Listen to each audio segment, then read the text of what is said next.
मार्गशीर्ष महिन्याच्या शेवटच्या गुरुवारी महालक्ष्मी व्रताचं उद्यापन.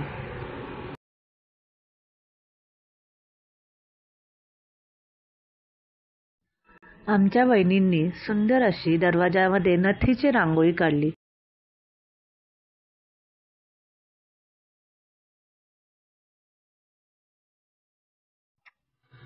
महालक्ष्मीची पूजा झाल्यानंतर 9 मुलींना हळद कुंकू लावून त्यांना फळ, फूल, खीर, महालक्ष्मी देवीचे पुस्तक असे दिले आणि अशा प्रकारे आमच्या व्रताचं उद्यापन झाले.